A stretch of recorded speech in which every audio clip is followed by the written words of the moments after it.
Be me. 28-year-old girl interested in me for 3 years, from 25 to 28. Never tell me. Always try talk through friends and giving hints, probing for interest. Clueless. See her once last year. Accidentally give off a rejection.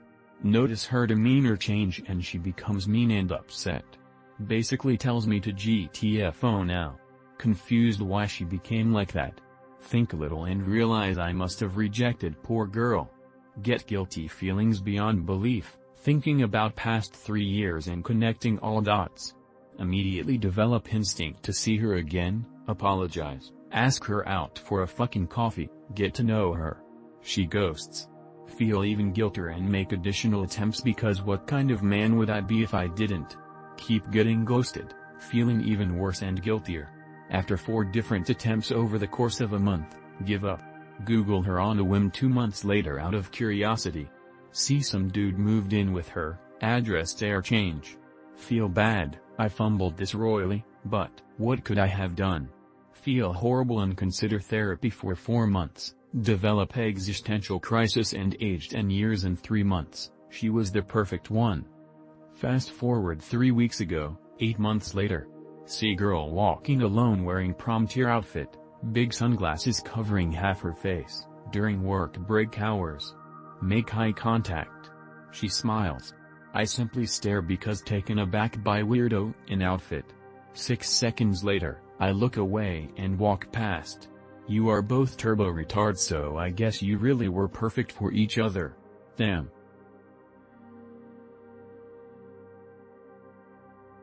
Be me. 35 years.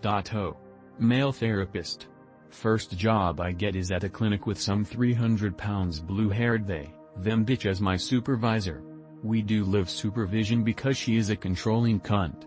First client comes to my office. Male in his 40s. Good first session. Says he'll come in next week. Supervisor pulls me aside after session. Ask him if he thinks he might be trans, none. Ask why. Supervisor says it's good practice to explore suppressed gender identity.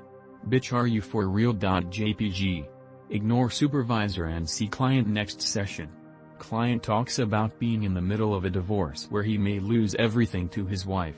He talks about his wife's infidelity, having an overbearing mother, and past sexual trauma with ex-girlfriend. Seems like women know how to wring a man dry, huh? Client lights up like a Christmas tree. Says I was the first therapist he has seen to validate his experiences. Leaves session thanking me for letting him have a safe space.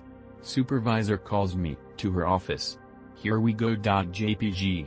Supervisor goes on a 45-minute rant about how I am being anti-therapeutic by letting harmful cognitions go unchecked. Get written up and told to attend an online seminar about cultural competency in therapy. Waste 4 hours of my time listening to some black tranny vent about microaggressions. See client again. Do lip service about gender roles. See the light drain from his eyes. Client never returns after session. Supervisor shrugs off my frustrations. Sometimes people just aren't ready for therapy, none. Leave that place within 6 months and get new work at a private practice. Actually help people and get comments about how I am genuine and male people feel safe by new supervisor. MFW. There are real therapists out there, brothers. You just have to sift through shit to get the ones that aren't liberal cucks that will talk about repressed sexual identity. Don't give up on your mental health.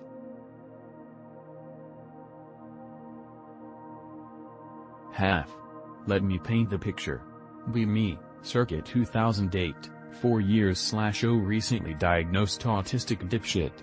Go to primary school for the first time, like, ever. Went to a school that understood my autism, only autistic kid there. Teachers understood my lack of work ethic, motivation, and were able to sit down with me and basically get me to work by making me happy to do the work. Effectively had to go through the 5 stages of grief just to get me to do some work. Life is good. Be me, circa 2010, 6 years/0 autistic dipshit. That school is now closed down. Parents tried to find me a new one. First school I went to was okay, but it didn't really do much. Second school I went to was where it went downhill. Teachers frequently misunderstood my autism, and possible ADHD, and the closest they did to try and make me do work is threats. Principal, who legit looked like an evil version of Karen from Pokémon Platinum, once yelled at me for trying to pet his dog he keeps in his office, and also tore up a drawing I made to make a point. One specific teacher basically scared me for life for going to any form of academic anything. Very shouty, very loud, very aggressive. Ableistic as fuck, and didn't even believe autism existed, and also bullied the hell out of my dyslexic brother. Be me, circa 2012, 8 years/O autistic, slightly less of a dipshit. Homeschooled. Will be homeschooled for the rest of my foreseeable future. Due to a lack of structure, my academic skills are in the shitter. Parents tried their hardest but couldn't educate me well and balance their life. Kinda poor, so couldn't get a private tutor. Be me 21 virgin. Match with chubby Jewish girl on Tinder. My Tinder bio says I will pay you to suck my dick. She's interested. Ask her how much she charges. She says $100. I say that's too much. She says we can fuck too. Go to her house. She rides me on the couch. Come 2 minutes later. She points me to the bathroom to clean up. Go clean up. Come back, she's already dressed. Asks me for the money. Ask her for my blowjob. She says she's too tired. I get dressed and leave without paying. Am I in the wrong for not paying her? She said for $100 she would suck and fuck. However, she refused to suck. Additional question: was it unwise to surrender my virginity to this Jules?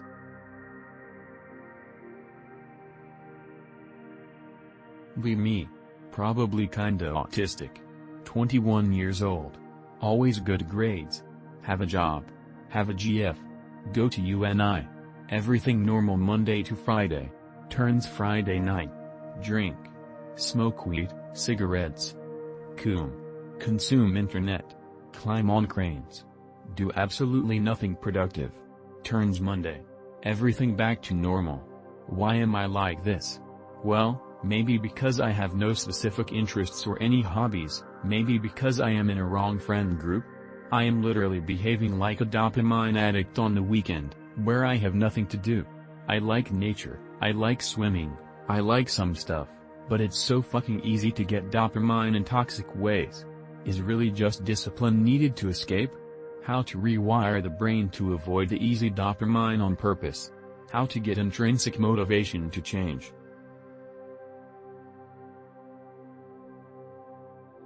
Vros, did I fuck up? Be me. 20. Meet cutie at Park early last month, 19. Could instantly tell she was into me. We agree on a date the next day. Goes great, we fuck at her place. We continue seeing each other. Anon, what are we? Catches me off guard, I don't exactly give an answer. We agree to have the convo another time. This was over a week ago. Now she's taking a lot longer to text back. She's busy with school and work on weekdays, so we're probably going out Friday. Plans aren't confirmed because of response time. She's losing interest, right?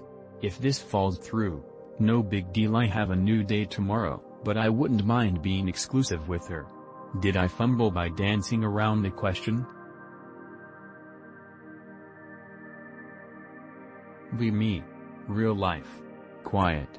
Shy. Low self-esteem. Non-confrontational. In my head. Aggressive. Confident. Violent. Feel like a movie character. Say off-color shit without consequence. Do any of you guys get this? Is this a problem, and if so, how do I get rid of it? Be me. 21. Closeted atheist. Surrounded by community of mudslimes in UK who I despise. Feel like I don't belong here. Feel distant from family. Hard to form social and emotional connections. Too brown for white community, feel too white for brown community. What should I do?